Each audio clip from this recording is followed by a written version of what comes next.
Peoples labour bureau Korangi جس ضلع کے اجلاس کا انعقاد کیا گیا، جو کہ صدر عدنان حبیب صدیقی اور جنرل سیکرٹری دارا سعید نجفی کی سربراہی میں ہوا۔ کورنگی ورکشاپ میں ہونے والے اجلاس میں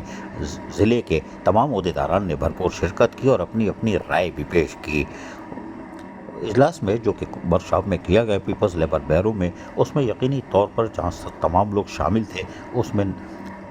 secretary Ahmed Ali Khan, deputy general secretary Abdul Rashid, deputy information secretary Muhammad Rashid, deputy general secretary 2 Mansoor Ali موجود تھے۔ اجلاس کے دوران تمام عہدیداران نے جہاں کھل کر اظہار خیال کیا، وہیں لیبر بیورو کو درپیش معاملات اور ان کے حل کے لیے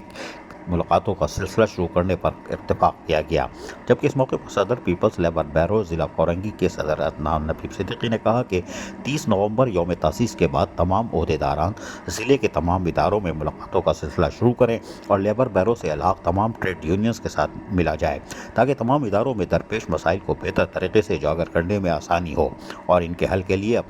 ہم اپنا بھرپور کردار ادا کر سکیں۔ محض اس بات پر بھی زور دیا گیا کہ مستقبل میں پرائیویٹ کمپنیز میں یونین سازی کو تیز کرنے کے لیے بھی کوئی لائحہ عمل طے کیا جائے، تاکہ پرائیویٹ سیکٹر میں موجود ملازمین کے حقوق کا تحفظ کیا جا سکے اور ان کے مسائل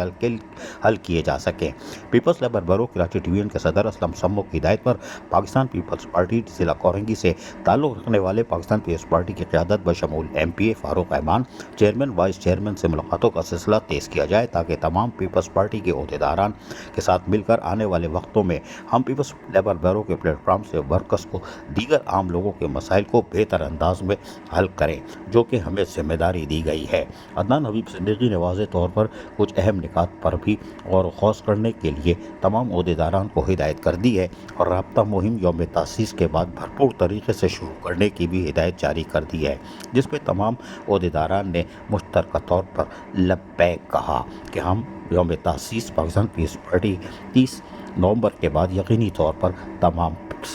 بلدیاتی ادارے ہوں یا پرائیویٹ سیکٹر ہوں، ان کے محنت کشوں کے جائز حقوق و مفادات کا تحفظ کریں گے۔ عزیز عارف، KBS بلدیاتی نیوز، کراچی۔